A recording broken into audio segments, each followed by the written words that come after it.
আমন্ত্রণ সংবাদ রাতে, সঙ্গে আছি আমি শারমিন নান্সি।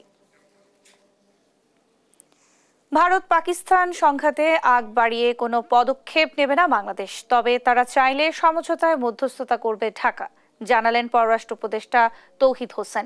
দুদেশের উত্তেজনার কোনো প্রভাব বাংলাদেশে পড়ার কারণ নেই বলেও জানান তিনি। সংঘাতে না জড়িয়ে আলোচনার মাধ্যমে শান্তিপূর্ণ সমাধানের প্রত্যাশাও জানান পররাষ্ট্র উপদেষ্টা। আরও জানাচ্ছেন জান্নাতুল মোহনা। জম্মু কাশ্মীরে পর্যটকদের উপর হামলার জেরে ভারত পাকিস্তানের মধ্যে তীব্র উত্তেজনা বিরাজ করছে। পাল্টাপাল্টি নানা সিদ্ধান্তে গুমোট হাওয়া বইছে দক্ষিণ এশিয়া জুড়ে। দুদেশের উত্তেজনায় বাংলাদেশের অবস্থান পরিষ্কার করেছেন পররাষ্ট্র উপদেষ্টা তৌহিদ হোসেন।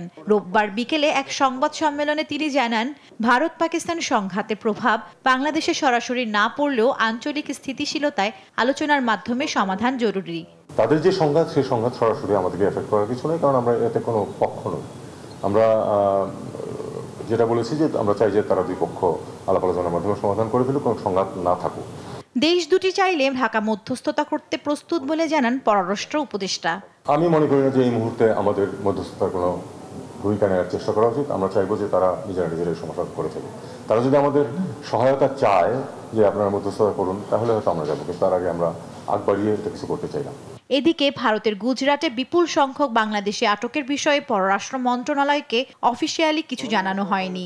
সুনির্দিষ্ট অভিযোগ পেলে ব্যবস্থা নেওয়া হবে বলে জানান তিনি। এখন পর্যন্ত আমরা এই ব্যাপারে কিন্তু পত্রপত্রিকাতেই দেখেছি, এর বাইরে কোনো অফিসিয়াল কমিউনিকেশন আমাদেরকে দেওয়া হয়নি। আর আপনারা জানেন যে অফিসিয়াল কমিউনিকেশন দিলেও আমাদেরকে দেখতে হবে যে আসলে তারা বাংলাদেশের লোক কিনা। যদি বাংলাদেশের মানুষ হয়, আমরা তথ্যকে অবশ্যই ফেরত নেব। ভারত পাকিস্তান দ্বন্দ্বে ব্যবসা বাণিজ্যে নেতিবাচক প্রভাব পড়লে তাৎক্ষণিক পদক্ষেপ নেওয়ার কথাও জানান পররাষ্ট্র উপদেষ্টা। তাদের সংঘাতের কারণে আমাদের ব্যবসা বাণিজ্যের যে এফেক্ট যদি হয়, সেই এফেক্ট যাতে বেশি আমাদের ক্ষতি করতে না পারে, আমাদেরকে সেই অনুযায়ী ব্যবস্থা নিতে হবে। জান্নাতুল মোহনা, দেশ টিভি, ঢাকা। নির্বাচন ছাড়া সংবিধান সংস্কার সম্ভব নয়, বাকি সব বিষয়ে ঐক্যমত্যের ভিত্তিতে বাস্তবায়ন করা যেতে পারে বলে মনে করেন গণসংহতি আন্দোলনের প্রধান সমন্বয়ক জুনায়েদ সাকি। রোববার জাতীয় ঐক্যমত্য কমিশনের সঙ্গে সংলাপ শেষে কথা বলেন তিনি। এ সময় কমিশনের সহসভাপতি ডক্টর আলী রিয়াজ বলেন, সংস্কার নিয়ে সবার ঐক্যমত্যে আসা জরুরি। যে ঐক্যের মাধ্যমে ফ্যাসিবাদের পতন হয়েছে তা ধরে রাখার তাগিদ দেন তিনি। মোহাম্মদ আলাউদ্দিন ও হাসান আল মাহমুদকে সঙ্গে নিয়ে ইউসুফ ভুইয়া রিপোর্ট। সংস্কার নিয়ে চলমান রাজনৈতিক দলগুলোর সঙ্গে সংলাপের অংশ হিসেবে রোববার গণসংহতি আন্দোলনের সঙ্গে বৈঠক করে জাতীয় ঐক্যমত্য কমিশন। প্রস্তাবিত 166 বিষয়ের উপর আলোচনা চলে দুপুর 1:30টা পর্যন্ত। সূচনা বক্তব্যে কমিশনের সহসভাপতি ডক্টর আলী রিয়াজ বলেন, যে ঐক্যের কারণে ফ্যাসিবাদের পতন হয়েছে তা ধরে রাখতে হবে। ফ্যাসিবাদের বিরুদ্ধে জনসাধারণের ঐক্যবদ্ধ প্রচেষ্টাই আসলে ফ্যাসিবাদী শাসককে পলায়নে বাধ্য করেছে। এই ঐক্য বজায় রেখে এই ঐক্যের যে মূল চেতনা, সেটাকে ধারণ করে আমাদেরকে অগ্রসর হতে হবে। অঙ্গীকার নয়, এটি আমাদের দায়। পরে গণসংহতি আন্দোলনের প্রধান সমন্বয়কারী জুনায়েদ সাকি বলেন, সংবিধান সংস্কারের জন্য নির্বাচনের কোনো বিকল্প নেই, তবে বাকি সব সংস্কার ঐক্যমতের ভিত্তিতে বাস্তবায়ন করতে পারে অন্তর্বর্তী সরকার। আমরা বলেছি যে আগামী সংসদে যেহেতু জনগণের ম্যান্ডেট নিয়ে এই সংস্কারগুলো বাস্তবায়ন করা দরকার। সংবিধান সংস্কারের জন্য সংবিধান সংস্কার পরিষদ নির্বাচনের প্রস্তাব করে গণসংহতি আন্দোলন। আমরা প্রস্তাব করেছি একটা সংবিধান সংস্কার পরিষদ কিংবা সংবিধান সংস্কার সভার নির্বাচন। কেন সেটা আমরা পরিষ্কার করি যে একটা গণপরিষদ কিংবা সংবিধান, যাকে বলে যে সংবিধান সভার যে নির্বাচন, সেটা জনগণ একটা সংসদকে একটা সংবিধান তৈরি অনুমোদন দেয় কিংবা এখতিয়ার দেয় কিংবা ক্ষমতা দেয়। এদিকে বিকেলে সংসদ ভবনের এলডি হলে কমিশনের সঙ্গে বৈঠকে বসে জাতীয় সমাজতান্ত্রিক দল জেএসডি। বৈঠকে জেএসডির সাধারণ সম্পাদক শহীদুদ্দিন মাহমুদ স্বপন বলেন, বিদ্যমান যে বন্দোবস্ত রয়েছে তার উপর দাঁড়িয়ে নতুন রাষ্ট্র বিনির্মাণ সম্ভব নয়, সেজন্য শাসন ব্যবস্থার কাঠামোগত সংস্কার অনিবার্য। বিদ্যমান যে বন্দোবস্ত আছে, এই বন্দোবস্তের উপর দাঁড়িয়ে নতুন রাষ্ট্র বিনির্মাণ করা সম্ভব নয়, আর সেজন্য শাসন ব্যবস্থার যে কাঠামোগত সংস্কার সেটি অনিবার্য। পরে তিনি বলেন, জাতীয় সনদ তৈরিতে তাদের পূর্ণ সমর্থন থাকবে। আগামী প্রজন্মের জন্য এই সনদ ঐতিহাসিক দলিল হিসেবে সংরক্ষিত থাকবে বলেও মনে করে জেএসডি। ইউসুফ ভুইয়া, দেশ টিভি, ঢাকা। দেশে উৎপাদিত না হওয়া উন্নত মানের পেপার ও পেপার বোর্ড আমদানিতে শুল্ক কর 5% বা তারও কম করার দাবি জানিয়েছেন চট্টগ্রাম কাগজ ও সেলোফিন ব্যবসায়ী গ্রুপ। রোববার জাতীয় প্রেস ক্লাবে চট্টগ্রাম কাগজ ও সেলোফিন ব্যবসায়ী গ্রুপের প্রাক বাজেট সংবাদ সম্মেলনে এই দাবি জানান ব্যবসায়ীরা। বলেন, ব্যবসার শৃঙ্খলা বজায় রাখা, দুর্নীতি হ্রাস এবং কর ফাঁকি রোধে শুল্ক হার কমালে একদিকে যেমন কর ফাঁকির প্রবণতা কমবে, অপরদিকে সরকারের রাজস্ব আয় হাজার কোটি টাকা ছাড়িয়ে যাবে। আন্তর্জাতিক বাজারে পণ্যের মূল্য কমে যাওয়ায় ডুপ্লেক্স বোর্ড ও আর্ট কার্ডের প্রকৃত বিনিময় মূল্যে শুল্কায়নের দাবি জানান তারা। এছাড়া চট্টগ্রাম বন্দরে স্টোর রেন্ট 4 গুণ বাড়ানোর সিদ্ধান্ত বাতিল করে আগের নিয়ম বহাল রাখার দাবি ব্যবসায়ীদের।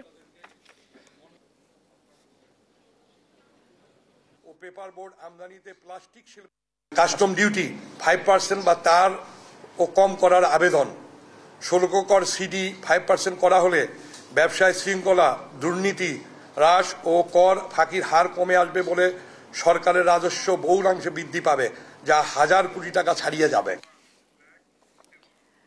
সিলেট ওসমানী আন্তর্জাতিক বিমানবন্দরে কার্গো ফ্লাইট উদ্বোধন হয়েছে, যেখানে আছেন আমাদের সহকর্মী খালিদ আহমেদ। সরাসরি যুক্ত হব তার সঙ্গে। খালিদ, নতুন সার্ভিস নিয়ে কি বলেছেন ব্যবসায়ীরা, বিস্তারিত জানাবেন।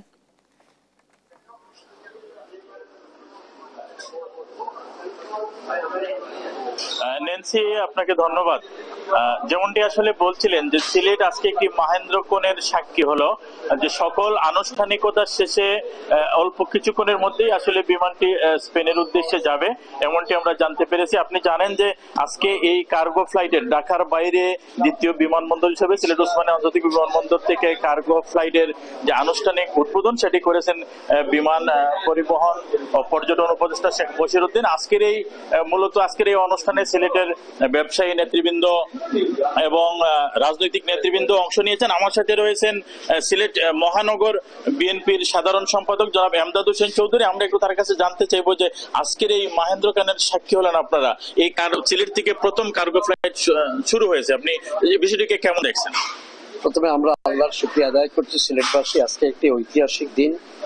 আজকে যে এখান থেকে সিলেটে আন্তর্জাতিক বিমানবন্দর থেকে যে কার্গো নিয়ে গেল, এটা পুরোপুরি পরিপূর্ণতা লাভের একটি অংশ। এইটি পরিপূর্ণতা পুরোপুরিভাবে লাভ হবে যেই দিন আমরা দেখব যে সপ্তাহে এখান থেকে 3-4টি কার্গো যাবে এবং যুক্তরাজ্য, যুক্তরাষ্ট্র ও ইউরোপে যখন যাবে সেই দিন এটি পরিপূর্ণতা লাভ করবে। এবং বিশেষ করে যেটা আজকে আমরা জেনেছি, সেখানে একটি প্রয়োজন হচ্ছে প্যাকেজিং এর সিস্টেম।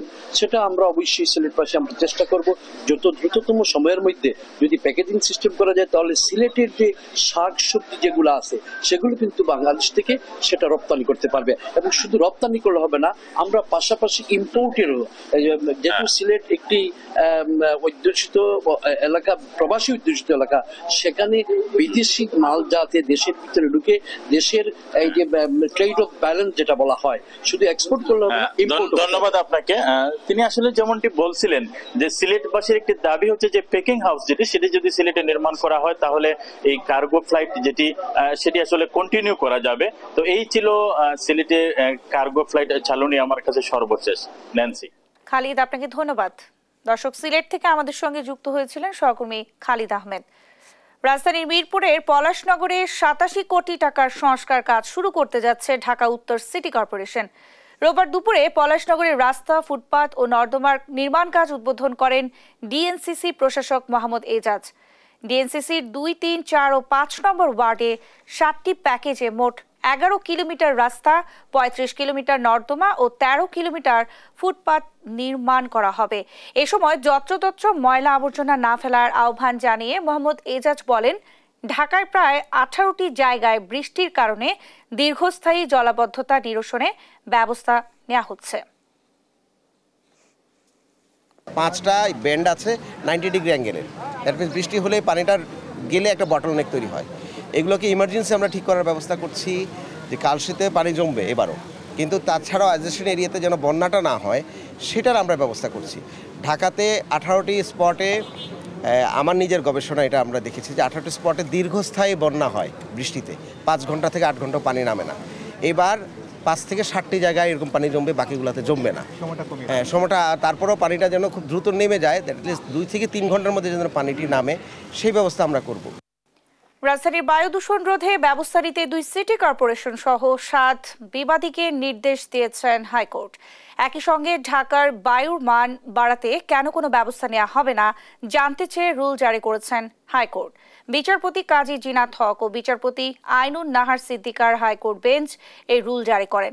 সেই সাথে 4 সপ্তাহের মধ্যে পরিবেশ অধিদপ্তর, ঢাকা উত্তর ও দক্ষিণ সিটি কর্পোরেশন সহ সংশ্লিষ্ট 7টি প্রতিষ্ঠানকে রুলের জবাব দিতেও নির্দেশ দেন আদালত। এর আগে হাইকোর্টের নির্ধারিত শাখায় রিট দায়ের করেন আইনজীবী মোহাম্মদ মনির উদ্দিন।